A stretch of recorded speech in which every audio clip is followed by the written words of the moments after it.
me. We're still setting up, so you'll get the real show in a few minutes. Stay live.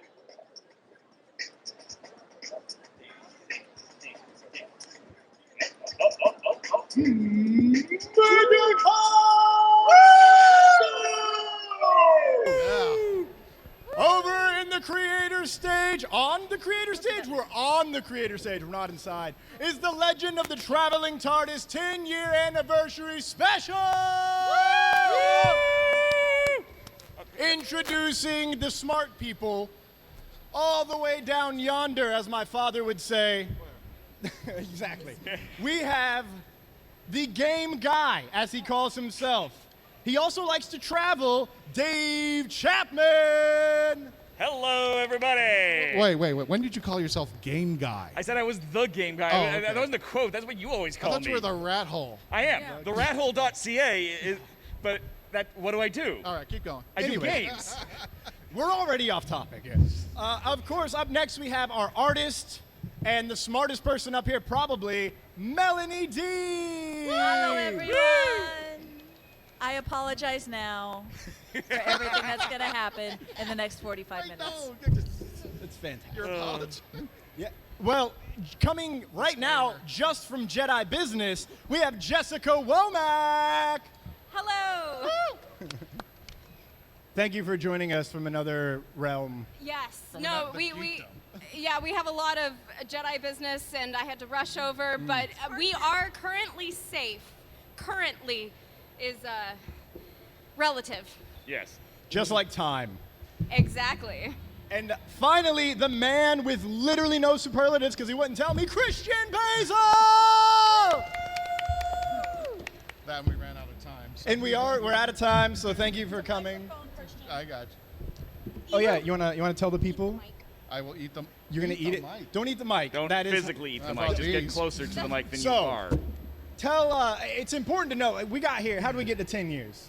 I don't know what I was doing. Oh my God, I 10 don't years know. ago. 10 years just flew by. That was just incredibly insane. 10 years ago, I came up with this idea of, I purchased a TARDIS, a die-cast TARDIS, because I knew I would drop the thing like 100 times. There it is right there. Give an applause, yeah. It's had its days of abuse. It no longer has a bottom. That No one's longer the has color famous or a one bottom. here. It's true. That's the most famous of all the TARDISes here in Central Florida. The Legend of the Traveling TARDIS. Ow! 10 years ago, I bought a TARDIS, and to officiate it, is that the word? Sure. Okay, we made that up. All right. 10 years ago, I hit a button that said create page group on Facebook, and this is where we are right now. 10 years later, I think 10,000 photos with that little TARDIS all over the place. The idea was it was supposed to be a humorous thing where I would take a TARDIS, take it places the Doctor's never been. So the original pictures have it at like Publix or Home Depot or Lowe's. His steering wheel. Only classy places. Oh, you saw that picture. You sent me hunting for it. Oh, okay. That's true. So years later, I had a friend, rest his soul, a friend by the name of Ken Spivey, who would later, Oh, some of you do, yeah. Yes, give him an applause. Yeah, that's for Ken Spivey. He started a thing called Time Lord Fest in Orlando, and for whatever reason, he liked what I had to say about Doctor Who, and he said, I'm going to have you on a panel. And the first panel he dragged me on was a panel called Doctor Who and Vampires. Well, there's only been one episode of Vampires, so unless the panel is as long as the episode, this was going to be a very interesting panel. And I did the panel, and that was the end of it. Next thing I know, other places like MegaCon, Florida SuperCon, Hoolanta, all other places were asking me to come out and help out, talk about Doctor Who.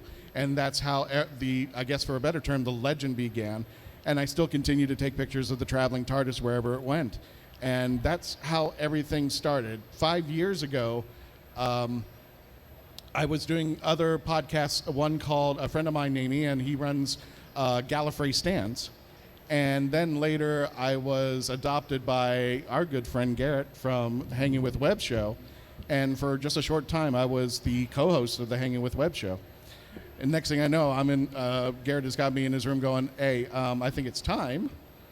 And I said, what do you mean? He goes, I think it's time for your own podcast. And I've always told people, like, I always like to be the, what are you doing? Off on your own. Shoo. I'm sick of you as being my Ed McMahon. Nice. So later on, Garrett would say, you need your own podcast. And I thought, is he really putting bunny ears over my head? No, story. Garrett said fine. what? Garrett just said, it's time for your own. And I've always thought of myself, and I'll explain to people, I always like to be the Bernie Taupin to the Elton John. I always like to be the guy who makes things happen. But the person who does the show, like Garrett, like Ian, is the one that really makes the show go. So finally, we had an episode, which was actually premiered the day before Jodie Whittaker became the Doctor herself, the 13th Doctor, which was that Saturday. And it was only 30 minutes on an audio podcast. There you go. Sonic me. Oh, wow. I smiled the whole time. Anyway, so after that episode, Gene Turnbow, who runs Krypton Radio, he's one of our producers. That Dalek is giving me a very weird eye. Yep. It only has one. Yeah. Are you saying Make up your own joke here. Is it the only eye weird? How can you? Wait, How can a can you say Dalek give a side eye if it only has one? It's side Give eye. me the side eye now. Yeah. Yeah. I got the side eye. We got very distracted very fast. What? Okay, hold on. Squirrel. Who here has seen our show before? Anyone? 1, 2, 3, a handful of you. Okay, so for the rest of you, Again, I we're apologize. She apologizes. We're insane. We get derailed very easily. So Not all of us Hi. are ADD. No. I think that's why Only people three watch out of 4 us, of us. just to see us go insane. sorry. Please continue. Oh, thank you. What was the story? Oh, you started a We were podcast. doing the disclaimer. It's that, yeah, The I disclaimer started a being said, podcast, yeah. and then it grew to be a visual podcast on Facebook. The Facebook page now The kids today, call it streaming, they call it streaming. Yes. I'm okay. Thank you. not a visual podcast. Well, you It's know what? Vlog would have been vlog closer. If we wanted to go really. Next, you're going to insult me about my Commodore 64. Is that where we were going with this? Yeah. Okay, fine. Exactly. .exe, sir. Yeah, say. Run. Anyway, where was I? I don't know. Really quick, if you have any questions, we have a mic. We have a mic set up in the back. If you're watching via live stream, we also have the comments up here. So drop questions into the comments. I'll maybe read them out legibly. Maybe. Legibly? That's not right. See, the funny Close part I'm is, dyslexic, so we'll find out what word I meant later on. see, the funny part about this, a handful of people are already fans, so they already heard the story before, so they're like, whatever. They're like, get past the 15-minute intro. So yeah, so now I think we're up to, in our 10 years, 10 years. we've gotten 61,000 Facebook subscribers. We've had at least 25 celebrities from Doctor Who, including Paul McGann, Sylvester McCoy, Sophia Miles. I want to make sure I got her name right. Sophia Miles. Yi-Ji Cho. And we've just and Simon. oh yeah, and Ashley Eckstein. Ashley Eckstein, who is here. Yeah. Also, we had an individual who worked on Doctor Who, Simon Fisher Becker. If anybody remembers the blue guy from the 11th series, yeah, there you go. He is now joined the Legend of the Traveling TARDIS. He actually goes around the UK on his banner, has the insignia of the Traveling TARDIS. So, I mean, this has been just an incredible ride from day 1 to year 10, and I wouldn't change 1 minute of it. It's awesome. That's fantastic. You know, I've heard that you and Dave met in a weird way. Dave? So Yeah, you tell the story. we have a little award here, a Spacey Award. And for those who don't know, I'm out here from Alberta, Canada. So I'm not exactly local. But at Space Coast Comic-Con Is that another when they gave this out. So I was way out of my home turf, if you will, for this. And I was up against Christian to get this award. And I'm just totally going to scrub. Now that I've got a hold of it, I'm not giving it back. I'm scrubbing out his name. And so anyways, he won. I came in third after him and the Hanging with Web show. And from there, it was like, hey, you want to come on the show? Talk about games or something.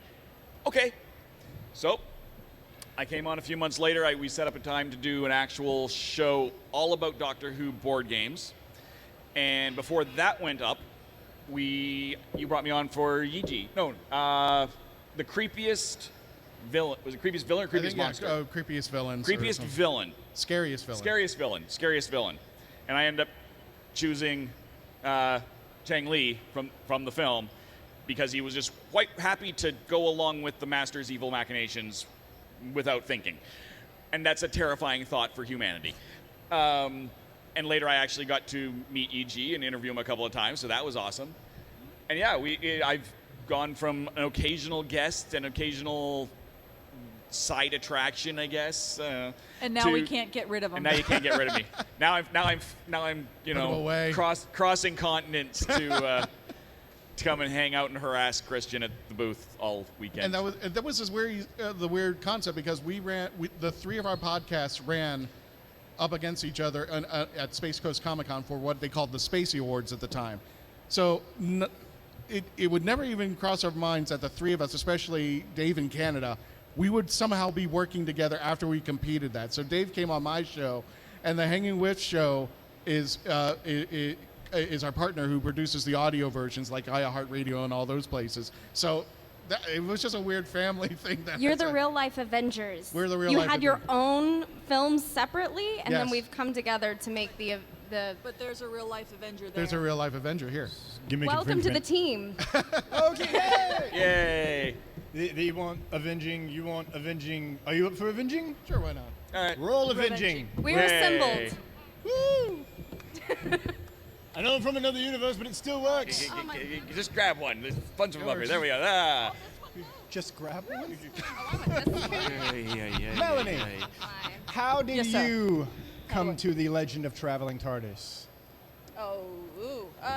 Basically, I have been an artist here at MegaCon for umpteen years, and the same thing along with, I'm based out of Tampa Bay, so I've done all the conventions at Tampa Bay Comic Con, SuperCon, Time Lord Fest, which is the big one that I remember because it was very Doctor Who driven, and it was just one of those things where you start seeing the same people over and over because this is our family, this is our community, we're we get to see other convention goers, we get to see exhibitors, we get to see, it's just a great time. And the thing is, once in a while, you just start seeing the same people over and over again. And eventually, after, 5-7 years, you actually ask them what their name is and go, okay, I keep seeing you. Who are you? What is your name? And then, but that's what happens. Eventually, you'll get somebody's name. And then it kind of just rolled from there on, hey, do you want to talk Doctor Who? And it's all right. I like talking. That sounds like fun. But here's the thing: we're going to start talking Doctor Who, but we don't have any episodes yet. All right, we can do that. We're starting from We're scratch. starting from scratch, and that's kind of what the whole podcast started at. Yeah. Was we didn't have a doctor just yet. We had just heard about Jodie, so here we are. And here's the funny thing about conventions, being on the opposite side, being in the vendor side or the exhibitor side. We don't. As funny as it seems that we all work together, we don't even see each other for most of the time. We'll be behind our booths, and then we won't do anything else. And then, like Sunday, we're spending like 1 hour running around the convention trying to buy stuff. So Yes. yeah, so Yes. Melanie and I were at conventions. We never even crossed eye to eye.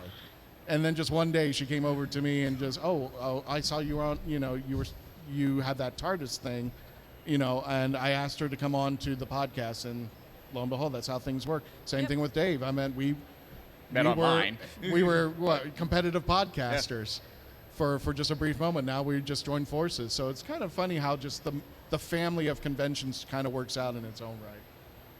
It's just like Batman and Superman. Yep. We're going all over the multiverse, kids.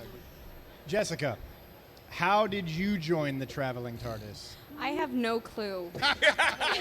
That is a very good. You were asking them, and I was like, "Oh, okay. They have an interesting story." There and I was was lots of alcohol involved. I don't know. At first. No, I think it probably is because I'm a cosplayer, and one of my main cosplays that I've done is River Song.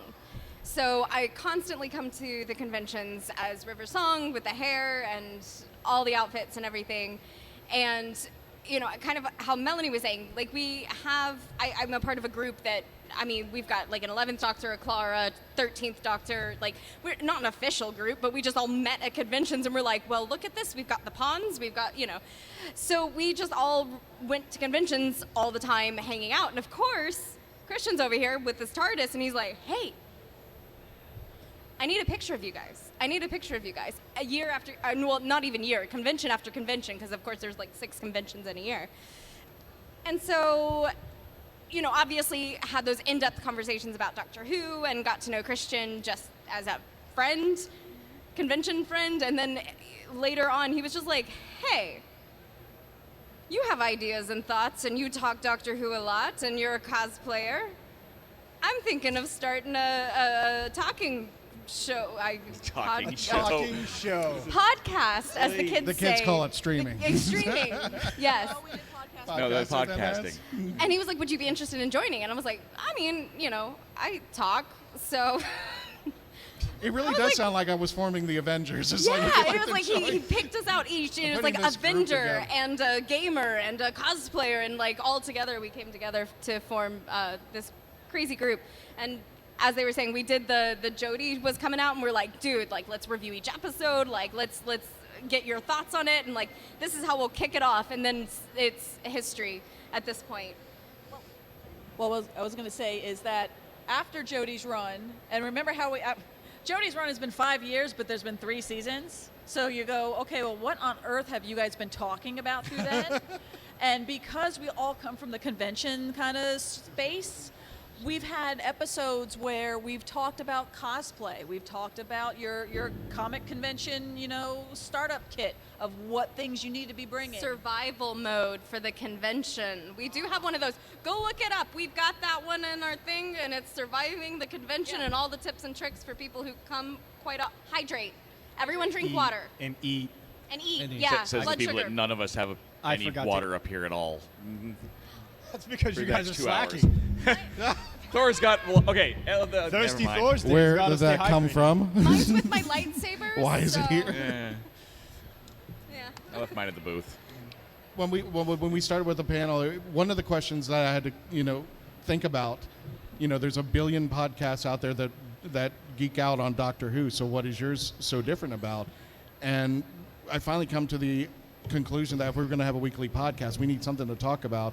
So there's a lot of things about Doctor Who. There's about Big Finish audios that we've come across. There were convention things. There's that thing that virus thing that came out, a couple years ago and still around with us that we decided to talk about. Nisha, who's a registered nurse. She's going to kill me if I get this wrong. ANRP. She's an ANRP, and we brought her on to talk about what's wrong. And Nisha's group, Diversely Geek, is over Yeah, Diversely Geek not is far here. from us. So if you see Diversely Geek down at the far end, high 2000s, I think, that is her company. She's still out in California, but she does have some representatives here, and go check out the And it's amazing all things about they do. nerdy stuff and mental health. Yes. Which is beautiful because, we're all nerds, which means, we all have issues. I'm kidding. I'm joking. I love the correlation there. joking. I mean, but am it's- I wrong, though? Correlation No. or causation? Is it am I- because I'm a nerd that I have problems, or am I a nerd because I have Because problems? I have problems. It could go both ways.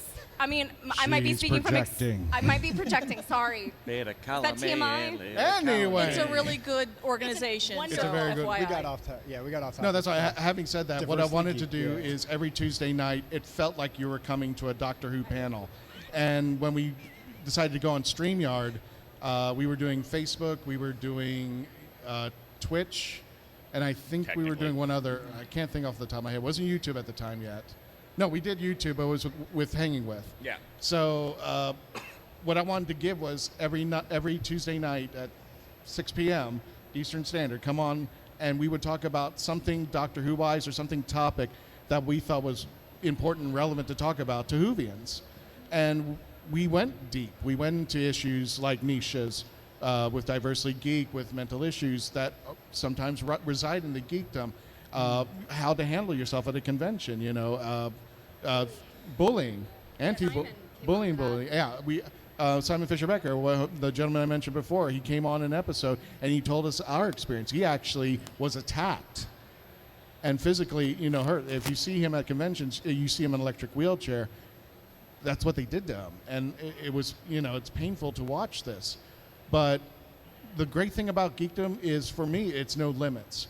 And there are no boundaries, and we're all in this together, so the quote says. And as Whovians, I love it when I can actually geek out with somebody who comes to my booth and spends a couple hours with me just talking to me about Doctor Who, one of their favorite things. Because when I grew up, Doctor Who, it was not a special thing. I mean, you couldn't tell your friends in high school that you were a Whovian.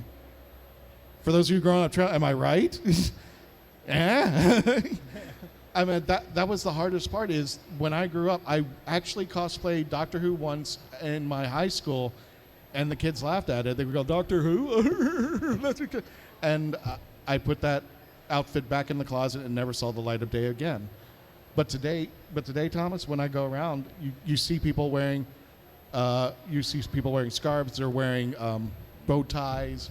They're wearing fezzes. It's mainstream now. It's mainstream.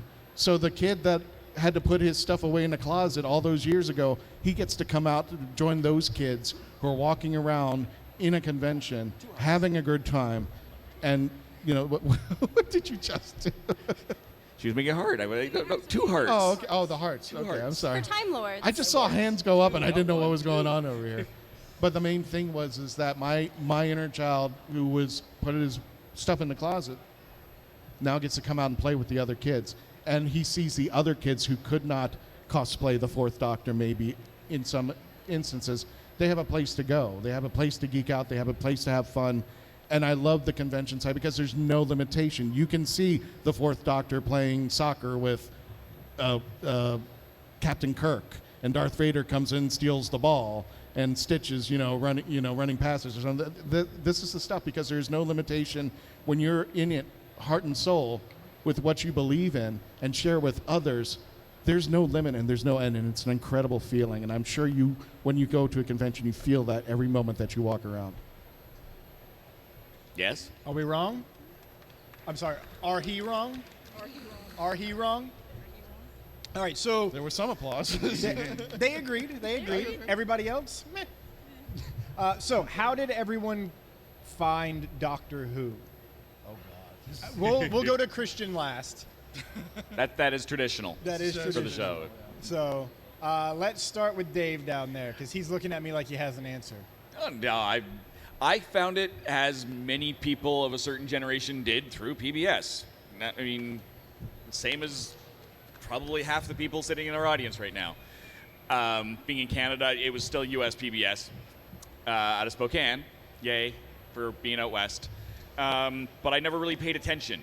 In fact, for many, many, many years, especially during that dark time where there was no Doctor Who, and to this day, I still mix it up with the Tomorrow People because they were back to back often, and the production quality was so similar in a lot of points that just in my head they're almost the same thing, and there's nothing wrong with that.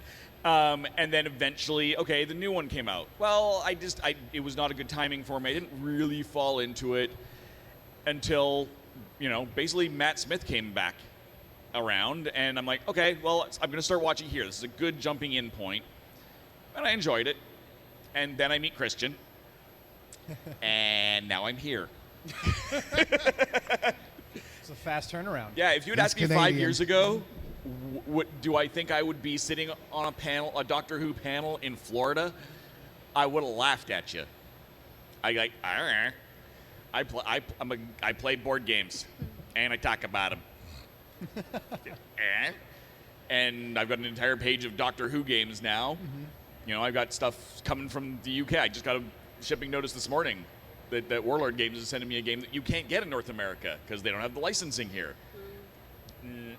So if you want to learn more about that, right around your Thanksgiving, American Thanksgiving, or as we call it in Canada and the rest of the world, Thursday, yeah, weirdos.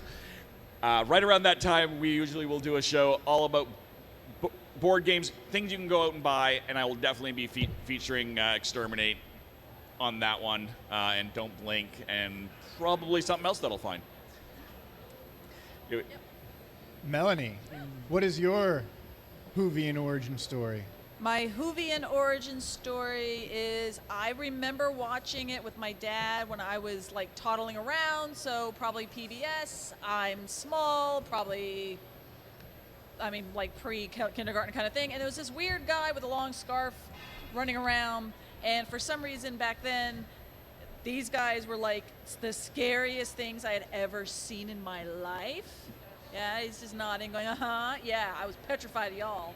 Didn't know what anything was, but I always remembered that the Scarf Doctor was always, he was jovial, he was eclectic, and he was just a nice. It's always been a very nice memory for me because it's something I remember watching with my dad and enjoying. Now we're gonna fast forward to, I would say about like around, it was on the 50th that I started kind of getting back into it because I had friends trying to tell me, you need to get back into Doctor Who. Oh, it's completely different, da-da-da-da-da. And then Netflix had it. I figured, I can do this. Watched Rose, liked it, started going through, and then the monster started farting. And I went, no, this isn't for me. Oh, that was the best. That's a reason to watch a TV show. It was just too campy. I was like, I can't do this. This isn't my thing. But then I had other people go back and watch. Just go back and watch. So I ended up watching the 50th.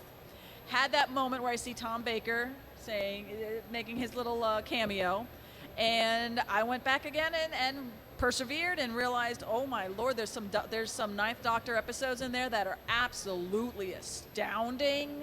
And I just kept going and going and going, and here we are. So that's my origin story. I kind of remember it, and then now it's a nice, fun place to be. Your turn. Resident Jedi. Get your geekdom straight. All right. Never. So I was on Tatooine. No, I'm kidding. I was visiting Tatooine. Dathomir doesn't get signal, please. Stealing the Wi-Fi from the Ewoks. Dathomir does not get signal there. We don't get the HoloNet. No, so mine is actually, I had trouble getting into Doctor Who. I had a friend in college, and she was just like, oh my gosh, I discovered this new show. It's amazing. You've got to watch it. And she was showing me and my roommate, Rose, and I fell asleep. And I was like, this is not my cup of tea.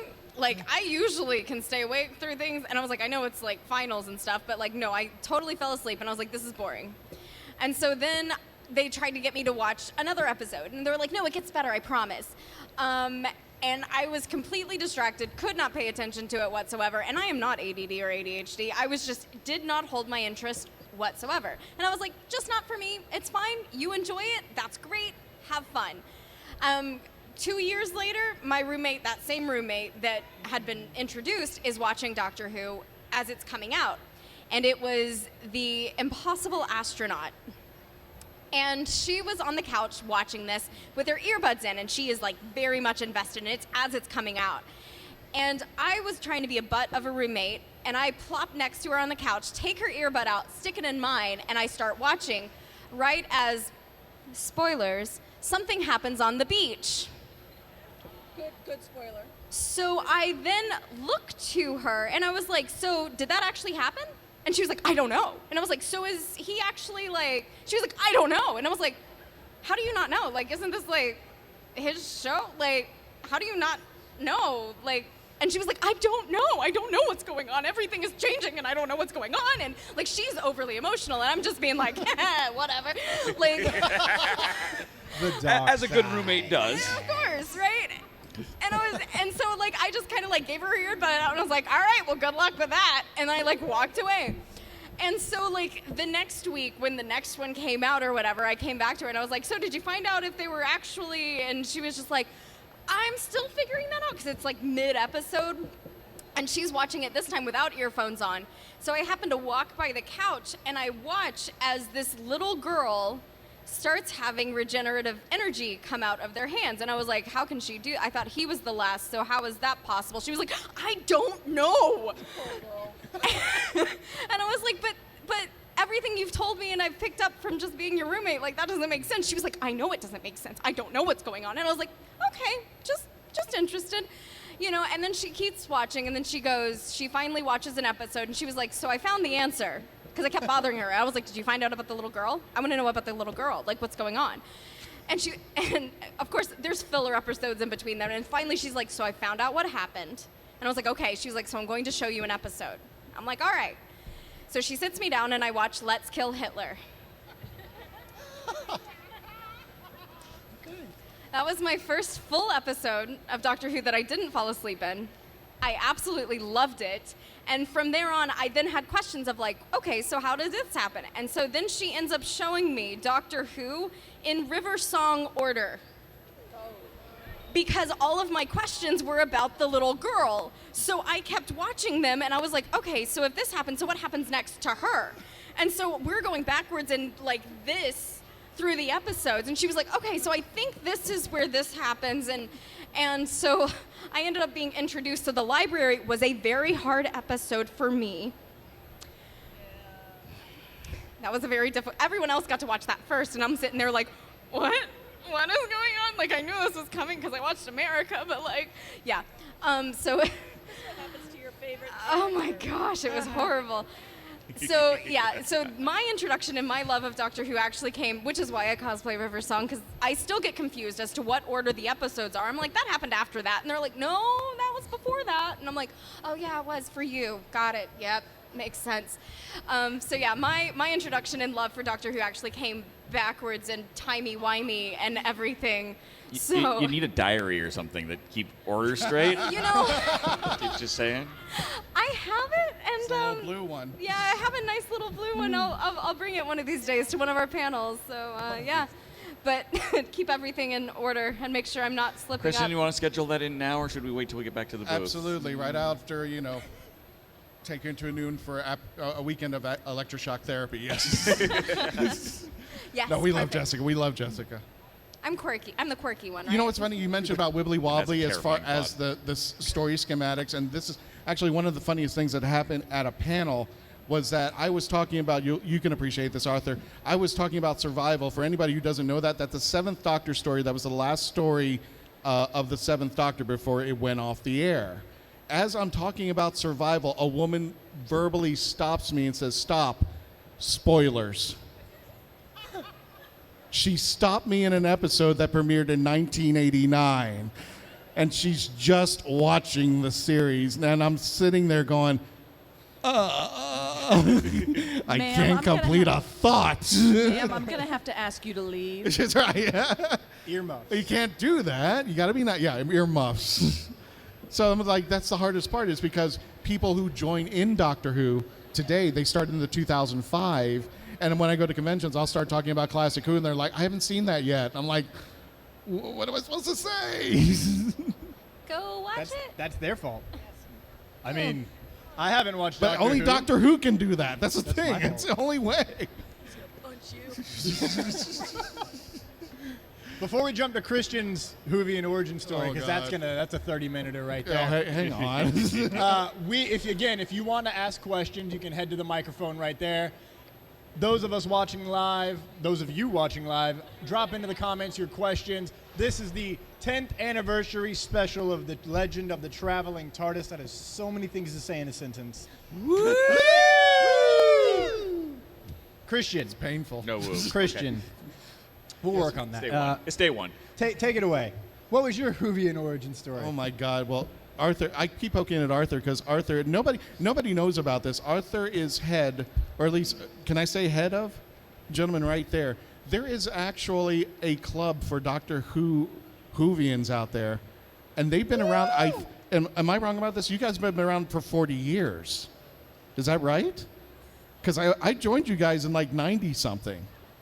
So 40 years. There is a Doctor Who club in Orlando, and they meet once a month to just watch Doctor Who and geek out Doctor Who, and that is the gentleman there. So I'm very excited that Arthur joined us today. Everybody give him a round of applause. I think he's awesome.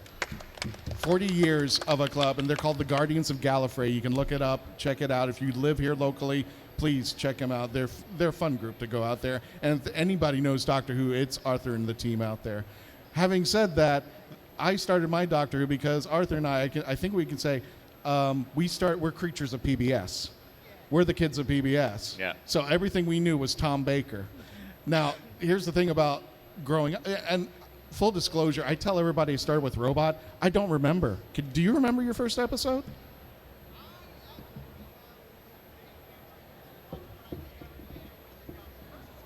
It was a John Pertwee episode, but it's kind of like one big memory now, right? It's kind of hard, because I don't remember. I just say Robot.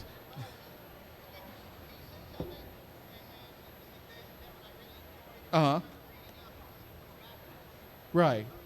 Right. You learn backwards. So for the kids who come up to me and say, I love Matt Smith, he's my favorite third Doctor, I don't roll my eyes.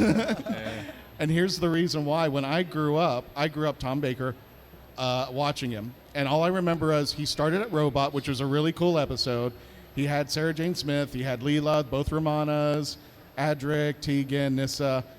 He falls off a tower, hits the ground, turns blonde, and because my PBS didn't bother buying the new rights, started all over again. So that was the end of Doctor Who for me. He turned blonde. So I guess they had some kind of one-day PBS drive where they went completely nuts, and then they go, oh, we have a special called The Five Doctors. What? Wait a minute. Oh yeah, Tom Baker's number 4. I'm like, holy cow. The bleep you say. So coming in late in the game, in the 70s, watching Doctor Who on PBS, oh, hi there. There we go. So coming in late in the game, I feel for the kids who grow up and their first Doctor they think is the first Doctor. But when a kid comes up to me and says, and I wrote an article for this for Clownfish TV, it was, they came up and said, hey, Matt Smith is my favorite third Doctor. My response is, that is so awesome. Good for you. Let me tell you about my favorite third Doctor, John Pertwee. That's the response I want to see. I believe we have a question. I do. Hi, what's your name? Cara. Clara? Hi, Cara. Everyone say hi, Cara. Hi, Cara. Is it Cara or Clara? No, Cameron, can you turn enough to see her? How you doing? Welcome. I'm Thank you. doing good. So first of all, I will say that in the 70s with Tom Baker, my brothers watched the show on PBS, and I did not like it.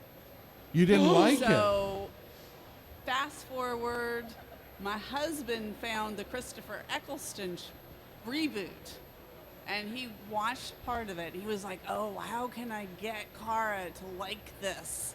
Mm-hmm. So he showed it to me, but as soon as Christopher Eccleston did the big grin, and run for your life, I was just hooked.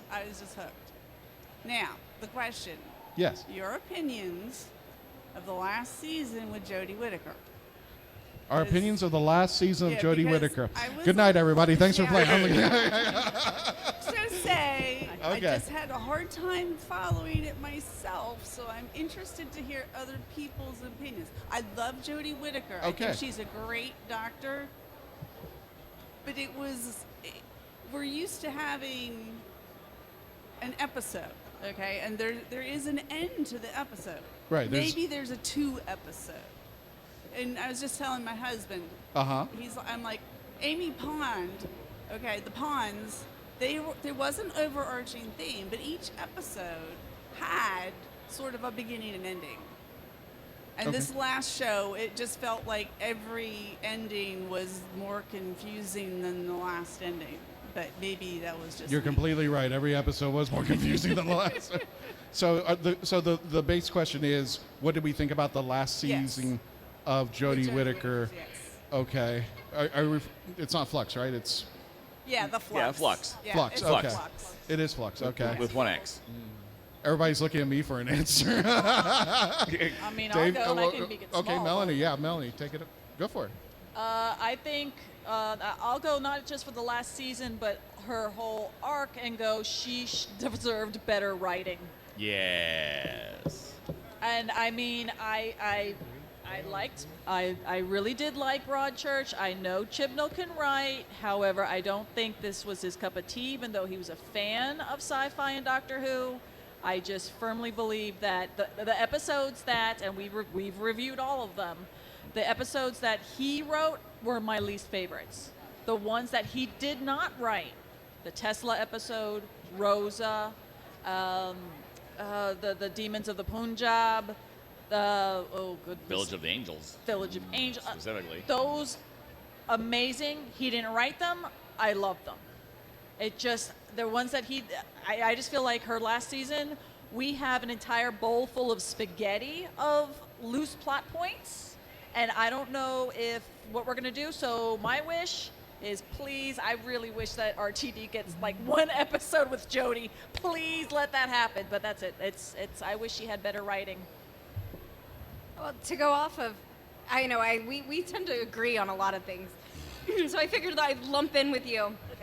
No, like to agree off of that is like a lot of it is the writing. As you were saying, like I feel like what they did, sorry to go a little Star Wars, but I feel like they Disneyed. Shocking.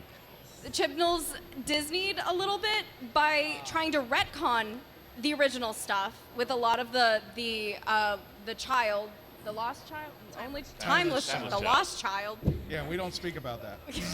Which is why she can't remember the name. But yeah, that's why you don't speak. It's been erased. But the timeless child, where they went back and they were like, oh, I'm trying to do something completely new. Let me like retcon something that's kind of been established and to go my own direction. And then everyone was like, what the heck are you doing? And he was like, oh, okay. And then he listened to the feedback of the fact that there was, the first season he did, there was a lot of disconjointed individual ones that had no overwhelming arc, had no classic villains. And so then the next season, he almost overly listened to the feedback and was like, okay, so it's only an overwhelming arc and we only have the classic monsters. And it was like, okay, can we have a middle ground here where you like, we want a little bit of like, mush them together. So I think that was a huge downfall for a lot of Jodie's, because once again, love her. She picked up a lot, but a lot of the writing inhibited that because she didn't get her I am the doctor moment until way too late. And she, was really kind of given a little bit of a up and down personality because you could tell she wanted to go one way and the writing was dragging her another way. And I feel like they didn't talk about that, maybe? Or I don't know. I wasn't on set. But yeah, I think... I wasn't on set. Well, I mean, Well, if that was anyone, a downer, wasn't if it? anyone at BBC is hiring, no, I'm kidding. I'm not. Yeah, but to your point, the overwhelming arc and then the individual episodes, I think it needs to be kind of how Davies and Moffat did, of like, you have the over arc, but you have your individual episodes. You have both new stuff and old stuff, and like that's what a lot of us fell in love with, even with the classic stuff. So Christian, how was your interview with Andrew Cartmel about that? Oh, God. We only have an hour left.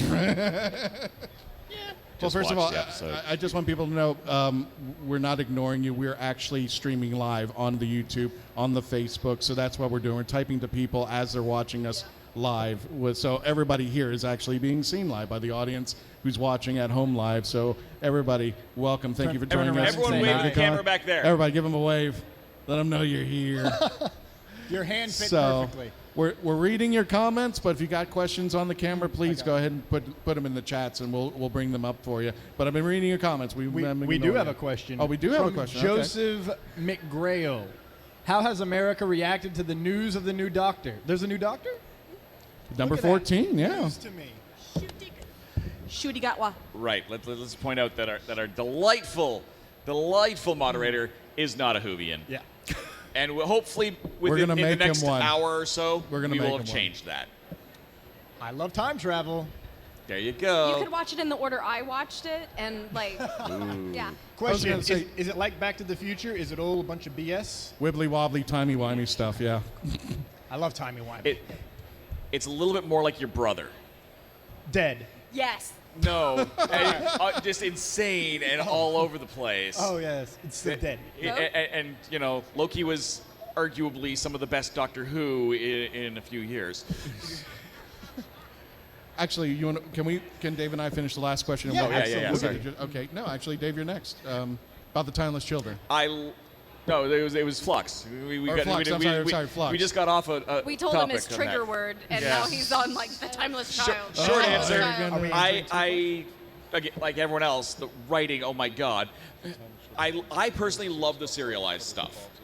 I love that consistent, long story. I always have. Deep Space Nine is one of my favorite treks for that exact reason, because it's so tied together like that. Not that I don't love individual episodes. Unfortunately, yeah, I honestly think he had 8 episodes plotted out, and they gave him 6.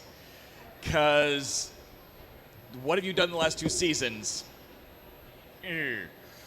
I think if he had 2 more episodes to work with, I think we would have had a very, very, very different Flux. But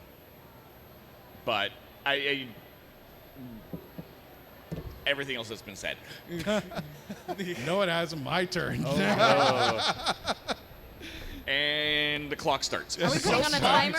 Is here. Soapbox. putting on a Actually, timer? I'm just going to say this. As far as drama is concerned, Chris Chibnall's brilliant. He wrote Broadchurch. I think as far as a drama writer, he's got some really good skills. A little bit on the sleepy side, a little bit slow, but you know, I like Broadchurch.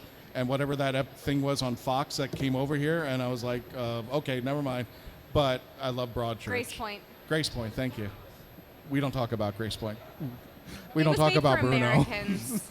It was made for Americans. And it was terrible. And it was terrible. Cough, And then cough. all they did was keep the same story and change the ending. But I digress. Anyway, when it comes to sci-fi, I don't think he doesn't have the chops for it. He just really doesn't. And when it came to the last series of Flux, there was only one episode I truly liked, and he didn't write it alone, as Melanie said. I think I forgot her name, but it was co-written. Yeah, I know. And she's usually on the computer right away with the names.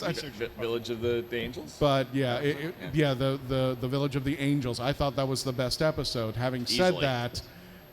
that doesn't say much. But I also noticed that he didn't write it alone, and I actually think, especially because she also wrote the Haunting of Dia Villadati, and that's one of my favorite episodes of Jodie's. Also not written by Chibnall, also co-written by her, and I think that attests to her being a better writer. We'll get the name very shortly. Everybody's getting their phone. I'm surprised everybody in the audience is getting their phones out too. Who here has a better signal than me? You guys have Everybody. service? So And I can try. What am I looking up? I thought Flux was way too wibbly, timely, wimey. I didn't even know where to go with it. I don't know what was going on. I always thought the Tectuine story was rubbish because it did for what my friends call double down on the timeless children, and I just never thought that was a good device to begin with. The reason why, and that's why I said it was okay. Maxine Alderton. Maxine Alderton, yeah, she was brilliant. She was good. I think it was just a little bit of a kerfluffle. It was just hard to make out. And in the end, it just felt like, okay, didn't the universe explode? So she comes back and all of it's back again. It just didn't seem to pan out too well. I think Chibnall was trying to write a better drama than write a better sci-fi. Having said that, you could tell that there was something there and it wasn't fulfilled. It looked like it needed like another season to pan out. Also, the biggest crime, I think they just really didn't use Jericho too well. Yeah. I think Jericho should have been a companion. And that's good saying for it because we had We've the got a whole actor. panel about that another day. Yeah, we had Kevin McNally on the panel. No, we've got one this weekend, isn't it? Who deserves a spinoff? Isn't that one of our panels this weekend? That's one of our this is one of our weekend panels. Who deserves a So spinoff? we'll You're talk more both about right. Jericho. I'm almost certain in that You're, panel. you're both right. We did have Kevin McNally Yes. on the show, but this was before. That, well, no, it was after. It was after. Before- It was after. because he couldn't. He He, couldn't. He couldn't wanted to tell come us, on, yeah. but then he said he couldn't because he was busy and he couldn't say anything. Yeah. He Then says we I found might out. come back. Yeah, I don't know. And I was just like, oh, thanks. So, Kevin McNally is a talent that was just squandered. I think he should have been a companion from the first episode. Yeah. And I think he should have seen more of Jodie interact with Jericho. Yeah. No, I definitely agree. So, that's my take on it. Yeah, I agree. And what was 100%. your opinion? No. So you have you said we got a question there? Yeah, you we can had pop it up on the screen and I'll edit it in after too. We had a couple questions. We'll jump back to the first one from Joseph. How has America reacted to the new Doctor? I don't read the news, so I don't know how America reacts to anything. I assume bad. I mean, there is certainly a contingent of people that we all know in whatever fandom you are sitting here thinking about that will hate absolutely anything that is not them. Just period. Whatever that them may be. And that's been...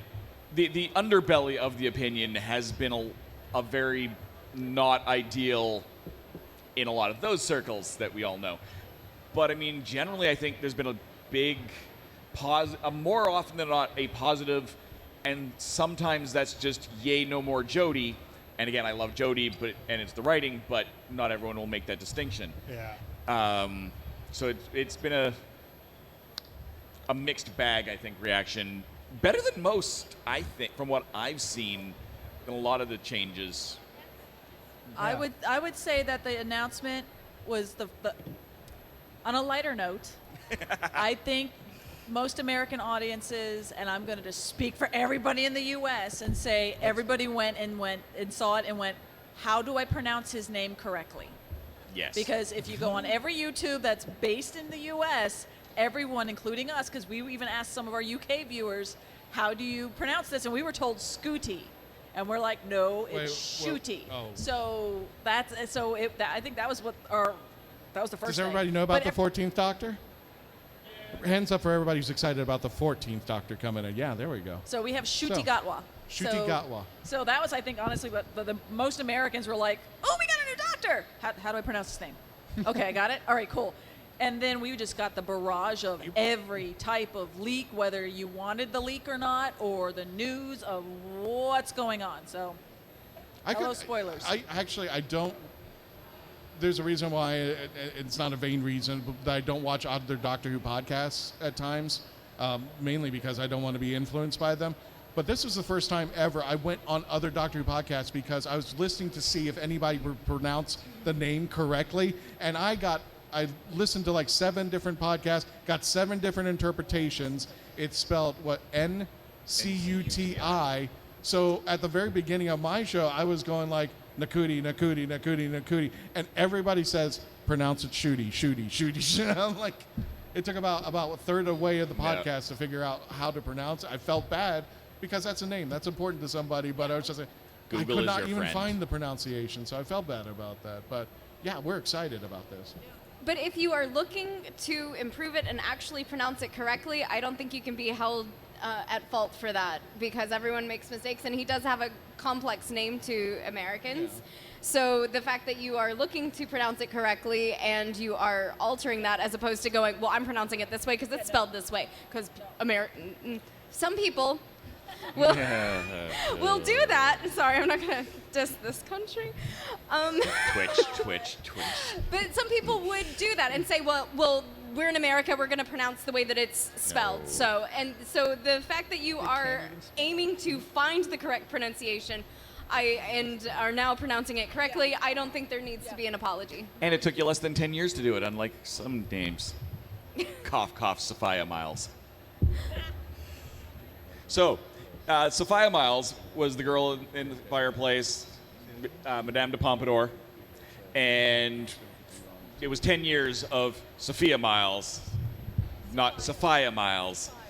So he finally corrected himself on the show when we had her about a month and a half ago on the series. And she is an absolutely wonderful human being.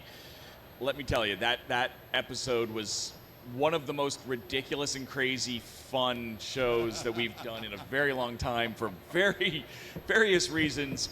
And we will have a short clips of it. We have the Bits of the TARDIS, which are some of the shows that I have edited down from 90 minutes to vaguely 10.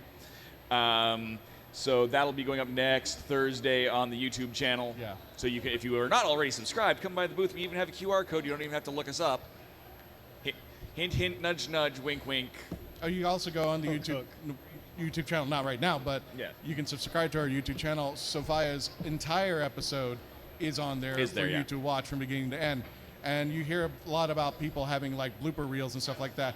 With the exception of Sophia, the entire show is a blooper reel. Yeah. Us just going like, whoops, getting the name wrong, eating cookies between commercials. I was hungry, and I didn't know he was coming back from a commercial break so quickly.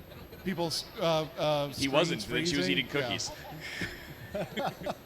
I was completely backlit because I was doing it from Las Vegas.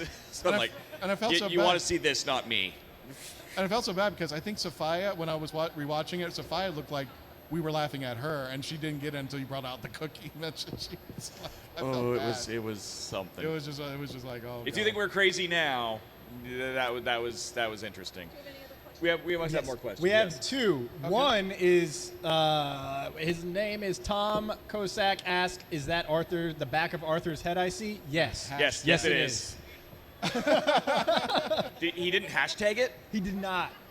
No, there was a hashtag boop earlier. There we go. But- Yeah, there we go. Tom Arthur, you does need the to spray a hashtags. little. He said he was going to shower, and then that's a different broadcast. And a so. little glare on the YouTube channel. From Fernando Reaper. Hopefully he doesn't kill us. What happens to Doctor Who's daughter? Hits the moon, dies. Bye-bye. That is- No. Spoilers. Which one? Ooh. Yes, all of them. Is anyone alive? Well, I know Georgia Tennant, when they announced Shuti Gatwa on her Twitter, she had wrote, "Hello, Dad," which I think she always has tendency of doing now, is whenever there's a new doctor, she'll say, "Hello, Dad." Yeah. It's fantastic. What does she say with Jodie? So She might have said, "Hello, Mom." I'm not sure.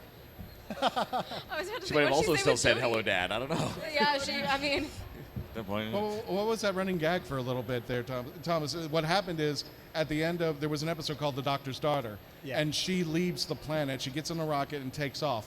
So from everybody's perspective, it looked like the rocket hit the moon that she was going to. So that became suddenly social media canon that she died hitting this moon up there. No, somebody had asked Moffat, and Moffat Moffat said, said- "Oh yeah, he just she Yeah, went she off just and, hit the moon." She just hit the moon." And you know, I think she was like, "What? Sir? No?" Or you could listen to Big Finish Audio, where there's a whole several sets of Jenny's adventures. Pump to them. All right. So, we've traipsed across all kind of watching orders. So let's break down your top 5 favorite rank your top 5 doctors. Yep. wait, what? I enjoy this. Are we split it? Let's ask the audience because you don't have a clue. I was gonna Should say we top split 5 this up all as time. should we just do it all of them, or do we want to rank like new, Well, there's only really old, 13 all of them, so all of them together? Oh Because goodness. 5 would be half of them, so, well, almost half. I can't Longest episode ever. count. You know, so you're saying rank your top 5? That's what it's saying? Top 5. Rank your top Okay. 5, all right. But you could do that like just say the name, not say the why. name, yeah. Just the. That's the name. Can I do the generic one when they're all the same person, so not one is bigger than the other? No, I can't do that. Oh, thanks. Okay, so I used to say that, and then I was watching an episode backwards, and I was like, why is he doing? Oh, yeah, I grew up. I didn't grow up with him. Started with 11 and went to 10, and when 10, I was like, why is 10 doing that? That's weird. I'm like, oh, I was expecting an 11 response. Oh, they're not the same person. Cool. Like they are, but they're not. So no, that doesn't work. Are they variants?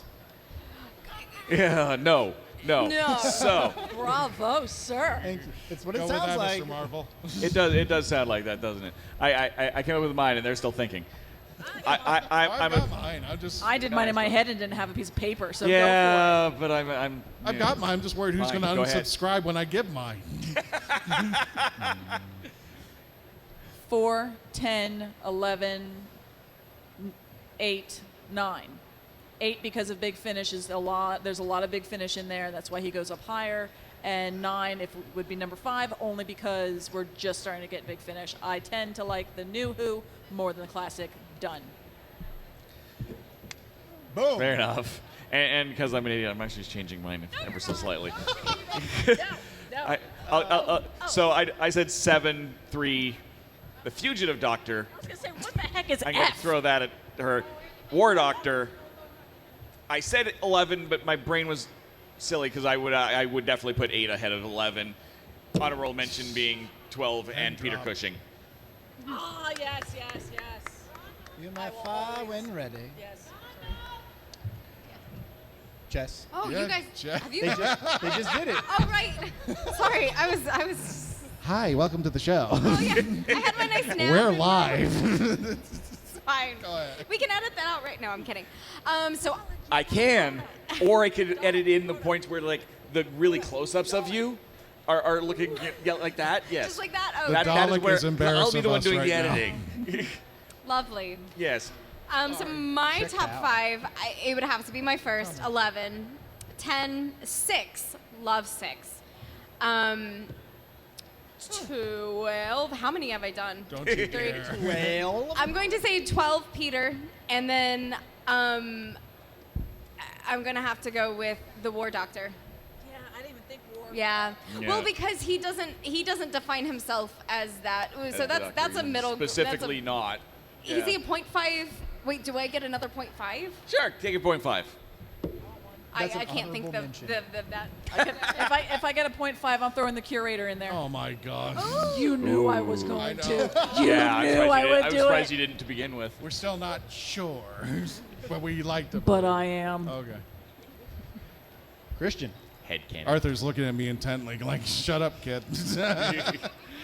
Of course, you never forget your first. Tom Baker, the Fourth Doctor, of course, is going to be on the list.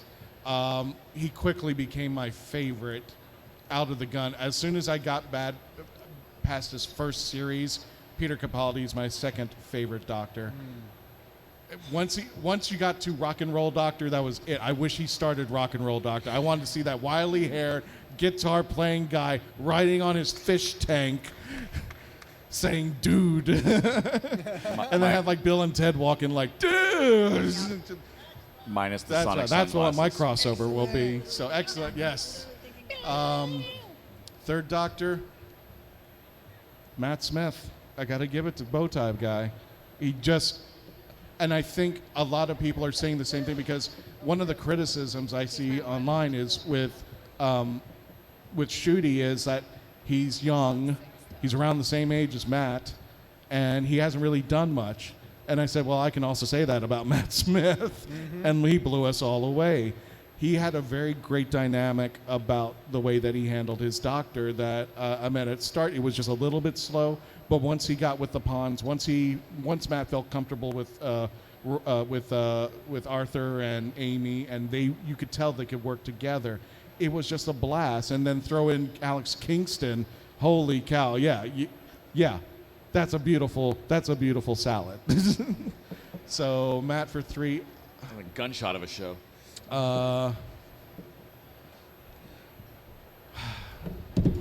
Only 2 left. Ninth Doctor, Christopher Eccleston, because I do love that PTSD guy.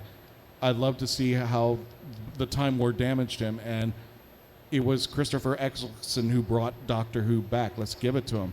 Whether you liked him or not as a Doctor, he brought it back, and he brought it back in a way that people follow him now, as people follow Tom Baker. When everybody thinks on an international scale about Doctor Who, what is the image? It's always the guy with the scarf, and everybody's followed him since. I think everybody's followed Christopher Eccleston, and that's the case. Here's where everybody is going to, and I was surprised that one of my co-hosts mentioned Colin Baker, because he got his reprieve in Big Finish. Yes. He finally got the stories that he deserved. It finally got, the coat that he had that was widely colored was solid blue now. And instead of having the manic, Melanie Bush finally became a computer specialist. Not a tomato soup girl, not a workout girl. She finally got the reprieve.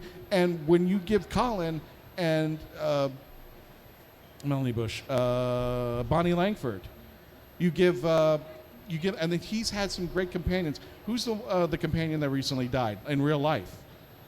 I can't think of it. She's the elderly companion. The one, Maggie Stables.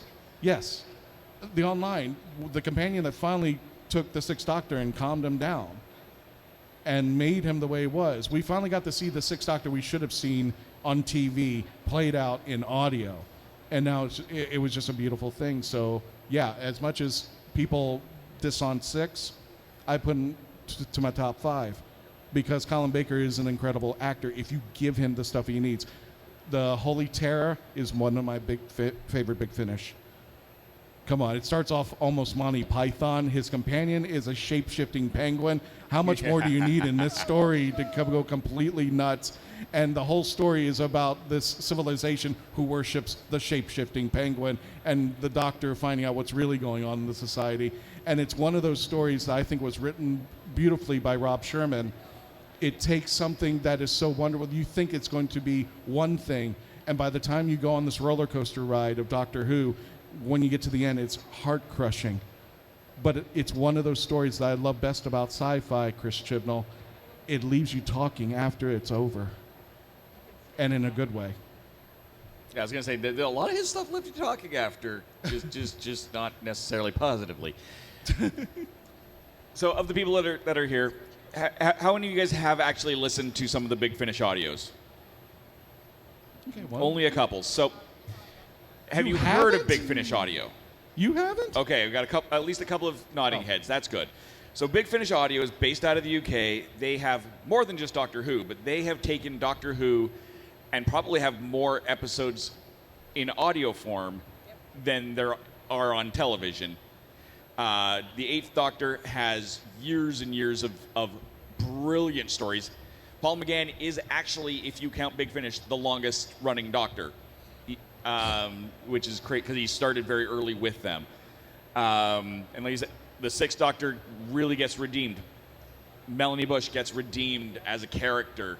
She's no longer just some twit who screams, screams. How dare you call Bonnie a twit? Her scream would leave a horror queen green with envy.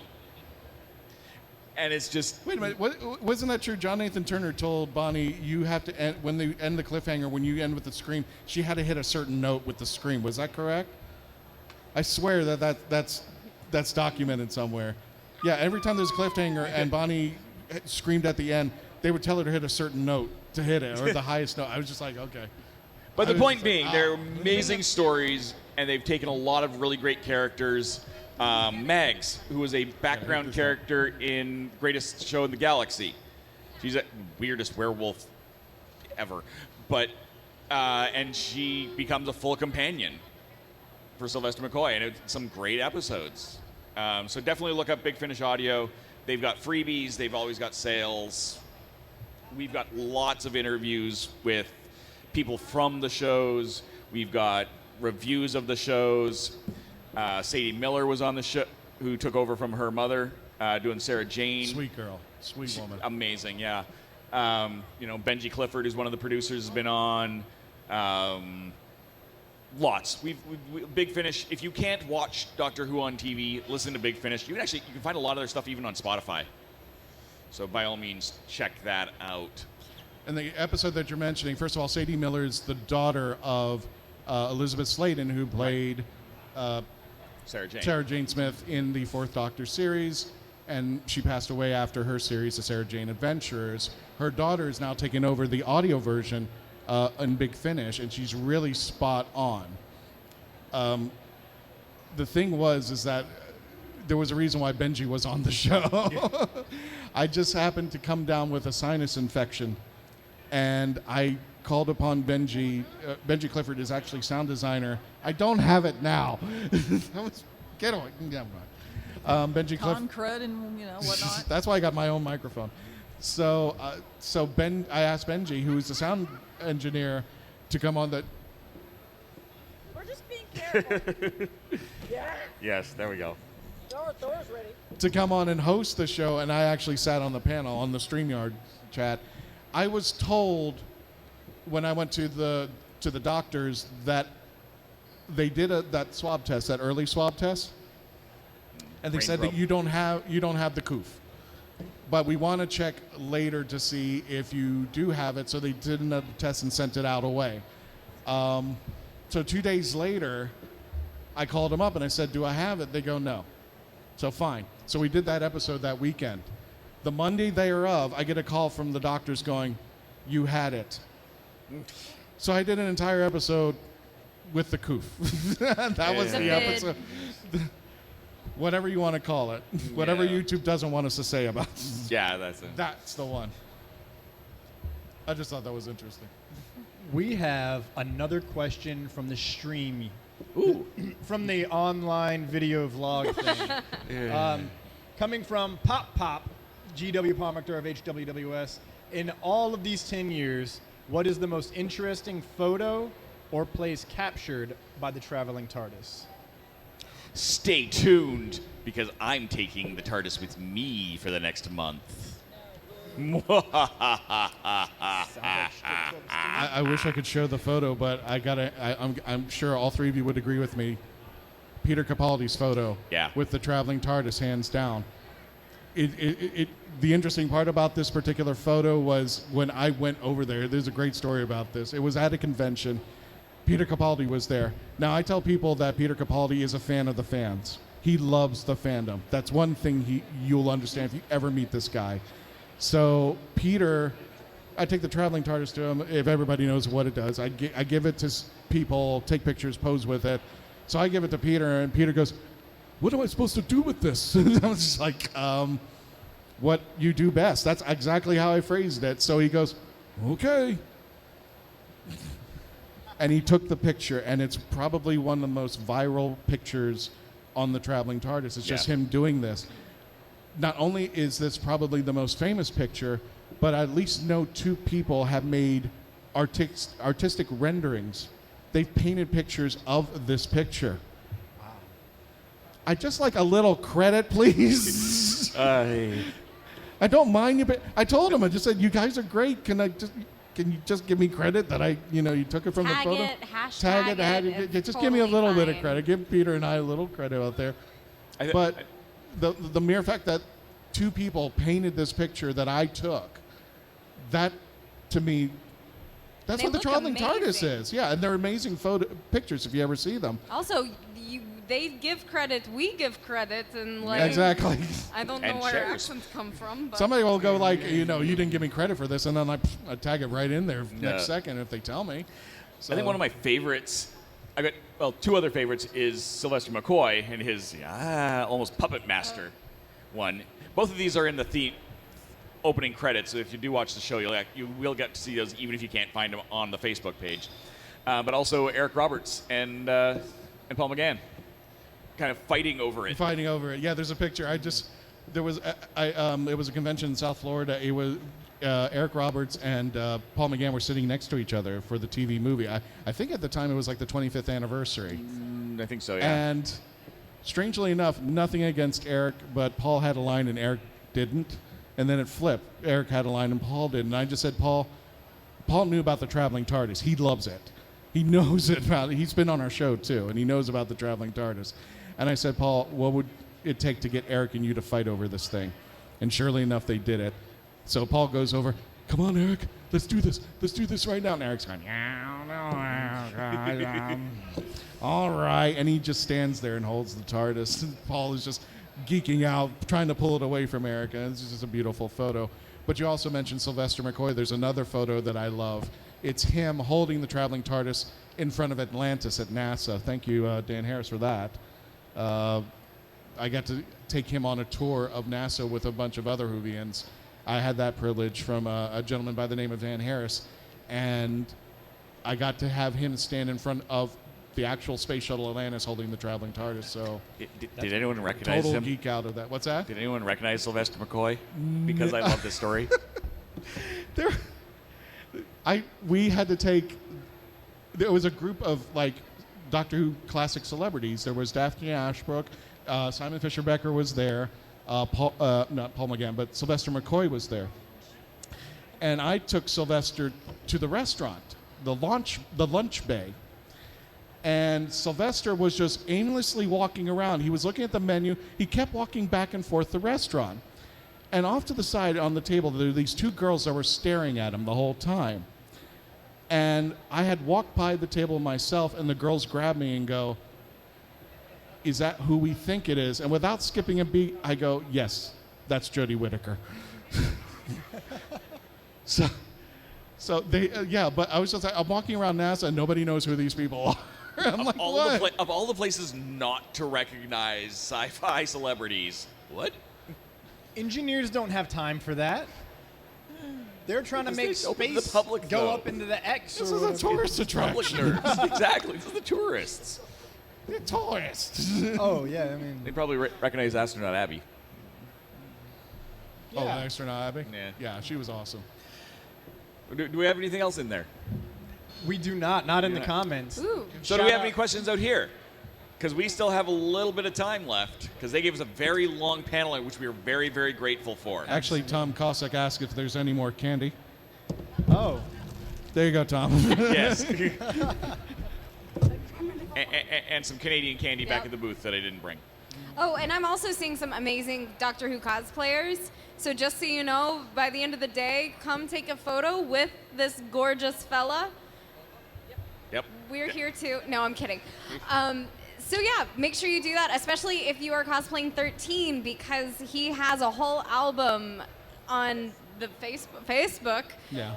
The Facebook. I don't know where that 13 went. I'm older than I look. No, that is all 13. So it's all the 13th Doctor cosplayers. So if you've got a cool twist on it, or you just are proud of it, or it's your first cosplay, come take a photo. Yes. They're over by the Daleks. Speaking of Daleks, I wanted to give a big thank you out to the Dalek builders of Florida right here. We've got Dalek. We noticed a Dalek for our panel today out here. And especially, you've heard about us mention the Hanging With Web show. We are a family, well, they are a family of podcasters, and we're proud to be partners with Garrett and the girls over there. But they have a big selection of geekdom out there as well.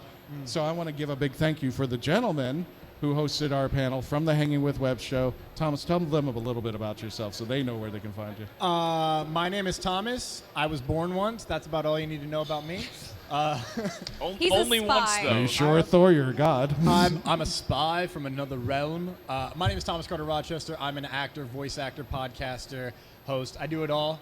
Construction worker, engineer, personal trainer. Quite literally, I do it all. You can find Lights, Thunder, Action, my podcast, on the HWWS network. I have a second one that's not on there, so we can't promote them yet. It's about Star Wars, Jess. We'll have you on. Ooh, hello. It is Lights, Thunder, Action. We have a panel right here Saturday at noon. We're going to dive into the headlines. And it's basically all the fun stuff. Marvel, Star Wars, DC, the latest happenings in the film industry. And that's Lights, Thunder, Action. You can find us. Come to our booth over there on the back of theirs. And I have signs there. You can QR code because we're thinking in the 5th generation of science and technology. We got the QR codes, saving money on business cards.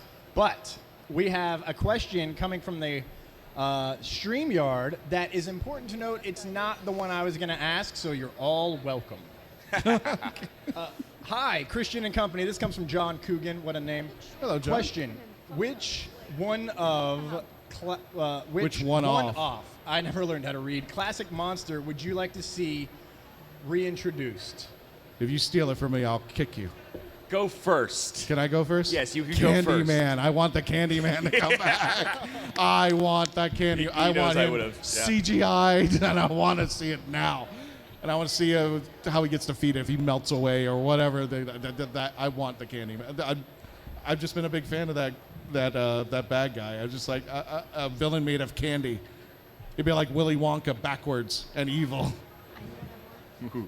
I'll go with the Merca. Because we didn't get to see the Merca come back with the sea. I don't know. See- What was with that sea thing that devils. popped its head out of the water? Wasn't that Merca? We don't it- ever know. You never know. Dianaga. Yeah. Those are in the pipes and the wrong fandom. Doctor Who. Oh, yeah. But that happens a lot on the podcast. Like me, you and Nisha will accidentally start going Star Wars, and it's just, oh yeah. Clones. Yes. Anything Clone Wars kind of. Were you guys as nervous as I was seeing the Palpatine. Jawa kind of just hanging around the Batmobile for so long? I was Like- sitting there, I was like, do I know that Jawa? Is that Jawa just gonna like? It's gonna be up all of a on sudden there's blocks gonna be- soon. Yeah, it's gonna be up on blocks. No wheels. They nothing. Yeah. didn't look furry enough, so Yeah. Yeah. could have been an impasta. I want to see mummies. Like I know they had the mummies in the 4th Doctor one, but like even if they're different mummies, I like Egyptian stuff, and I think we haven't done a lot with Egypt. The only time we got Egypt and knew who was in a whole different reality, and it wasn't even I'm Egypt. actually going, because our friend John just gave his answer. Ooh. Is it Arthur, good? Sutek. We need Sutek back. If we really want to, I want Sutek back. I want the monk back. I mean, I want the Time Lords back. When I mean Time Lords, Monk, Ronnie, Romana, Drax, Chancellor Flavia. What are they doing? Did they fight in the Time War, or did they just take a break? Hey, Melanie, has Christian taken yours yet? Somehow no. Since you just went off with 6 of them, I'm going, please don't say mine, please don't. But the good thing is I don't know the name of it. And it's that monster that was green and nothing but bubble wrap that the 4th Doctor had to go. The Weirin. I want them to do that again. The wasp monsters from Ark in Space. I want the Weirin. I want to see what a budget would do with that monster that isn't bubble wrap. Thomas, you got to think 1970s kind of classic monsters. Nobody knew about bubble wrap. So when you're converting from human to Weirin, essentially all you have to do is take bubble wrap it around your hand, spray paint it green, you're a Weirin. That's amazing. But nobody knew about this stuff. That's a cheap cosplay right there. Today, if you do it, you look like you came from the dollar store. Like, I'm putting this together at the last minute. So take that with now budget and make it amazing. You know what? I want to see a cosplayer actually cosplay a Weirin if it were today. See what their interpretation would be I if think they. that's a fantastic idea. There you go, Christian. Internet. You I got you a homework assignment. Someone right? has to do it. So we can get the Scarlet Witch back there to just conjure one up. We should have a competition. Ooh. One of these days. One of these days. Not presently. Everyone break in somewhere, find some bubble wrap, and let's see what you can come up. No, please don't. I did not condone that. The other one I would say would be the plant people, 6th Doctor. I can't remember what they were called. Yes, Vervoids. I knew. I'm like, it starts with a V. Yeah. I would love to see Aren't you glad we got them come back. the Guardians of Gallifrey? Yes, thank you, Guardians of Gallifrey. You guys are amazing. The brains. You didn't even need to Google that. That was exactly. He's like, I got that in this got it right encyclopedia. The Human Matrix. But the Vervoids. There were a lot of classic monsters that I think they need their, and that's the thing. I don't want to poke fun at Chibnall, but I think that's something that we lost in the last couple seasons, because what came back? The Daleks, Sea Devils, and that was it. I'm just like, there's a treasure trove of 50 years of enemies, villains, evil Time Lords. No, we're gonna have the Master again. To be fair, he was a really good Sasha was master. an amazing master. He was a very And Bubble Wrap's Sasha now Dewan, deadly all of a sudden. Sasha Dewan was He an always amazing was. master. Sorry, you come but- back too much, Dalek. I mean, really, you're every New Year's. Yeah. But now, so quickly after the Missy, I'm like, no, we didn't need a master that quickly. It was great. That But I come will on. give him now, whether it was whether he stumbled across it by accident or was intentional, I'm not sure. But Chibnall did come up with some very classic feeling monsters and episodes. Like I mean, you had the little spider things, which technically wasn't him, because he didn't write the arachnids. Yeah, it's still under his flag, so he can take credit. There you go. And then Orphan 57, the helper, the Mog, half man, half dog. Orphan 57. I hate that episode like a plague. Benny needed to die way more painfully than he did. Benny, shut up, woman. You mean Orphan 55? Or Orphan 55, yeah, whatever. Get your tragic stories straight. Yeah. Okay. It's like Bruno. We don't talk about Orphan 55 in this. So I barely remember my own name some days. So thank you. Someone, you get it. You get it. It's Steven, right? I'm sorry, but at some point, it's like The Walking Dead. When you start rooting for the walkers to kill everybody, your story is not doing too well. But yeah, Orphan 55. Yeah, there was some good classic feeling monsters that came out that were new and felt classic that weren't, but he failed miserably at what he was going for. Oh. I think that's They're muttering just off mic, but That's- almost in mic. I have a question. Yes. Yeah, yeah. So, yes, Thor. what is your favorite episode ever? No pressure. Just one out of like 40 years. of 50th content. episode, the 50th anniversary special. To take something different, can we adjust that from episode to story arc, because there's so many that were, because the storyline can be 4 episodes, Okay. especially in classic. You say flux, I'm going to kick Just you off like the No, I'm not Clone going to say Wars. Flux. No, because then I would just Okay. say Vincent and the Doctor. Vince and the Okay. Doctor. Okay, I would say greatest show in the galaxy. That one was just a ton of fun. With Sylvester McCoy and The greatest show in the galaxy. Sylvester, yeah, the rapping. Why is this guy rapping? Because it's the 1980s. Rapping Hey-o. ringmaster, and it was just a fun, off the wall, weird episode. And if you haven't seen it, go find it, because it's ridiculous, but brilliantly so. Jess. Jessica. I know. I'm gonna go back As to David would say. Vamp more. No. No David Tennant saying my name, thank you. No. So I'm gonna go back to my first-ish episode, which I love the America arc. I love the Impossible Astronaut and Day of the Moon. I think it has everything. It has history. It has aliens. It has like. It's the one that pulled me in. It's the one that gave me the questions, and I really like the plot, and I think the way that it ends is really great, and it leaves more questions, and I like it. That's my favorite. The most un-PC episode of America. Doctor Who's history, The Talons of Wang Chiang. It is so un-PC. That episode could not be made. What's that? Yeah. Everybody's going like, they poke fun of Asians in the episode. And I'm like, I'm Filipino. I don't care. It was a great story. I was just like, I enjoyed it. They didn't poke fun at them. But I mean, it was Tom Baker at his best. I love the scene where, he does the magic trick when he gets into the booth with the knives and he just turns around and walks out. The scene where, Deep Roy was in that movie. I mean, in that episode, Deep Roy. That's awesome. Yeah, the Peking homunculus. And that creature, that villain, scared the out of me when I was a kid. If you want nightmares, give your 10-year-old Deep Roy in the talons of Wang Chiang. That will be running out of the building. Any statue that looks like with a pig face will run. But and that was what they brought Jago and Lightfoot.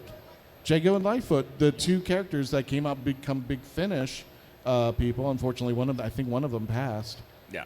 Yeah, and it was just, but that whole story where Leela becomes Eliza Doolittle, that was just fun. And you watch, it was Lightfoot, right? Lightfoot was in the room with Leela, where the scene where they're eating dinner, and he's eating with utensils, and she pulls out the rat and just start eating it like right. Yeah, and then Lightfoot all of a sudden he's like, oh, I don't know what to do, so he grabs the other leg and starts eating it. And it's just like, okay, but it was just it was a Robert Holmes story firing on all 4 cylinders, backed up by Tom's acting, wonderful directing, and just a cast of people who were just blown out of this world. It was great. It was a great story. I think my runner-up would be just 8. The movie. It was. I really enjoy the story. I mean, to be fair, I've been to a number of those set locations in Vancouver because it was shot in 12 hours away from me, and I'm often out on the Canadian West Coast. So it has some specialty to that. But I think the music was some of the best because it was suddenly meant for a movie, and it was a great tie between what we ended up with in New Who and what we had in Classic. I have a old classic Who one. Trial of a Time Lord is a great. The whole thing. The whole arc. All 4 stories. Yes. Okay. Yeah. Well, you were saying story arc, not like one episode. So that whole story arc. I just want to make sure. Just give kudos to where you wanted to place. Okay. Yes, all of them, all 4, because they're like what, 15 minutes. What'd you think of the big reveal when you found out about I loved it. the Valyard? I loved it with the Valyard. That's why it's one of my favorites because, well, I guess that's what I like, is like the completely unknown. But that's, but Trial of the Time Lord, if you have not watched it or you've not watched Classic Who, that is a beautiful arc to go and watch because the Valeyard is brought up in New Who. And so when you've got those doctors that are saying like, oh, I've had all these names like the Valeyard, and you're like, excuse me, what? Are we going there? Are we doing the Valeyard? Can we please? So I really hope that they set that up to where we can actually see the Valeyard. Like I don't know. That's a hard. Capaldi should have done it.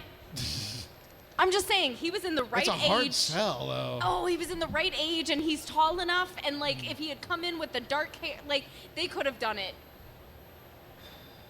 You just want Malcolm Tucker to be the 12th Doctor. Yes. Yes. It's just like 90% of Doctor Who audio will be beep, beep, beep, beep, beep, beep, beep, beep. That's it. Oh, R2. I mean, no. Yeah. It's R2. R2D2, yes, R2D2, yes. It's Get the for one. Don't anyone go who with that. speaks binary. Yes. Yeah. Really? Indeed. So, I thought that was another Thor yell. Was that a mating call? what? Nothing. It was a droid. Keep drinking your mating water. call. Yeah. I'm the only one who has it. Might as well. You mentioned, favorite story arcs, favorite Doctor, obviously.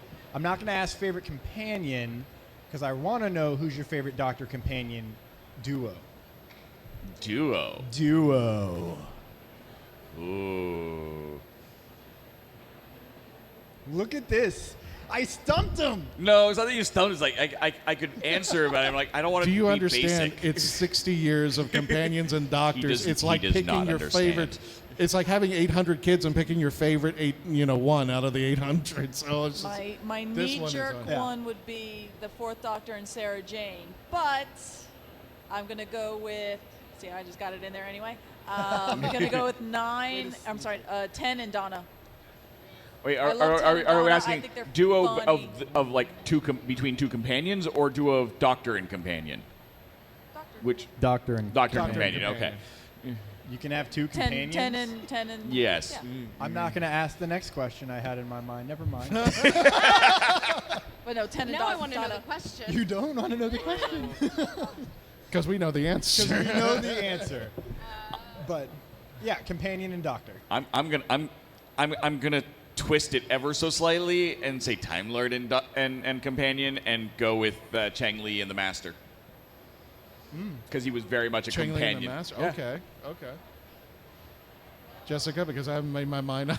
Act like I turned it have. down. Companion and Doctor. Honestly, I mean, Donna is just, they have such a good chemistry. Honestly, the two actors have such a good chemistry. It's hard for that not to translate. So I'm going to kind of like set that aside and not take that one because I think it's mainly just the actors that give us that dynamic. It's well written, excellent. I mean, Sarah Jane. Yeah, Sarah Jane. She gets on with all of the doctors that she's ever been filmed with, and like honestly, they kept the arc of her relationship with the Doctor for so many years.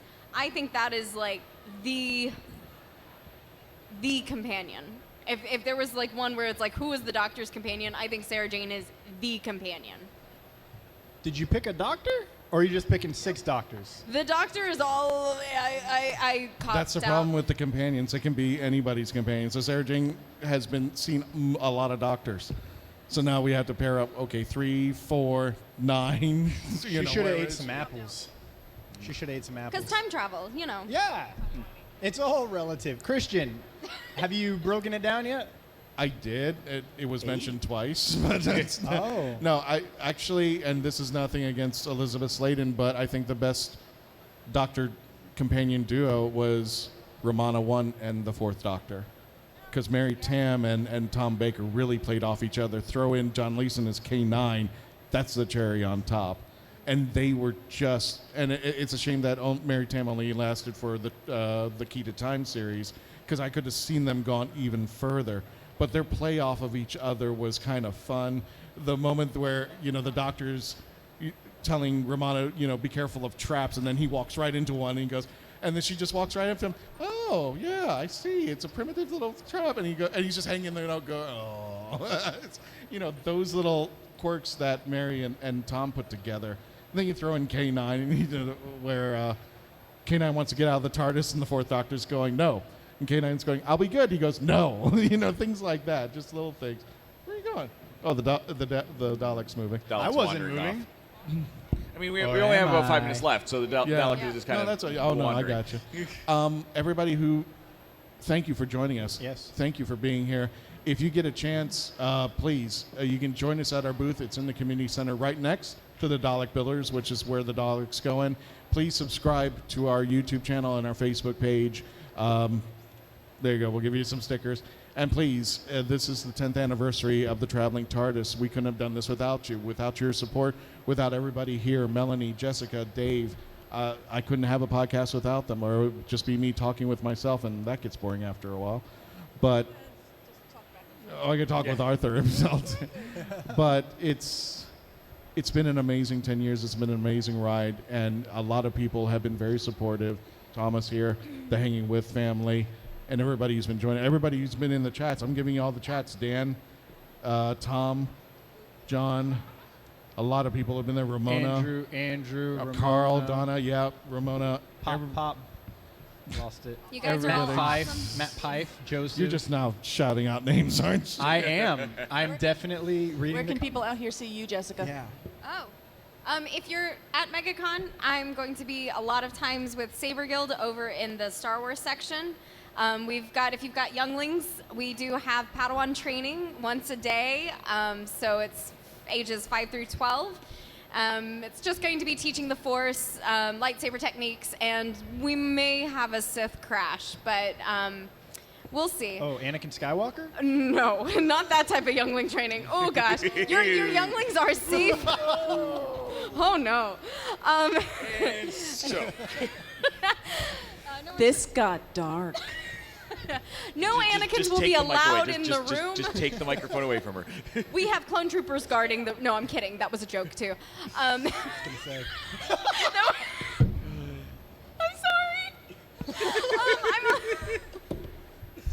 But yeah, Dave. come and check it out. Well, 3 people have unsubscribed now. Melanie, where can we find you? Yeah. Where are you on the floor? Melanie, quick, save Away us. from people trying to murder one another. That's in canon.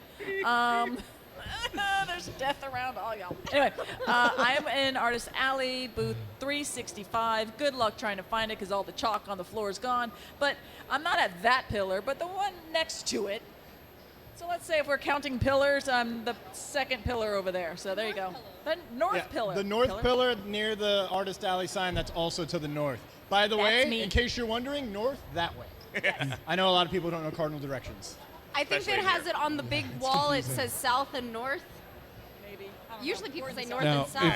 if you didn't think MegaCon didn't have enough of us, tonight we have another panel. At 8. At 8 o'clock in room South 320E. Doctor Who deserves a spin-off.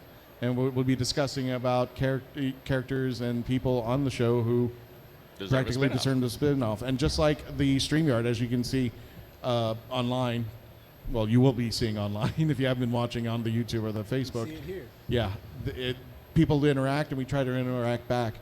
And that was the great thing about the Traveling TARDIS. When I started this, the whole idea of the Traveling TARDIS started because 2 women at a panel felt uncomfortable about talking about how they felt about something that was going on. The panel was about Jodie Whittaker, and there were 2 women who refused to not speak during the panel. They stood behind the room at the whole panel and waited until everybody left, and they came up right to me and said, Christian, we think we can trust you. We want to tell you something. And I'm like, whoa, I'm in big trouble, aren't I? And they proceeded to say, we did not want to say that we didn't like the idea of Jodie Whittaker. And I told them, I said, listen, this is the way that the geekdom should be. If you don't feel comfortable about it, you have 2 choices, but I give you this option. Go watch it, give her 3 episodes, and if you don't like what you see, I gave you a chance, but I'm not going to tell you to leave. I'm going to tell you I'll see you in 3 to 4 years when she regenerates.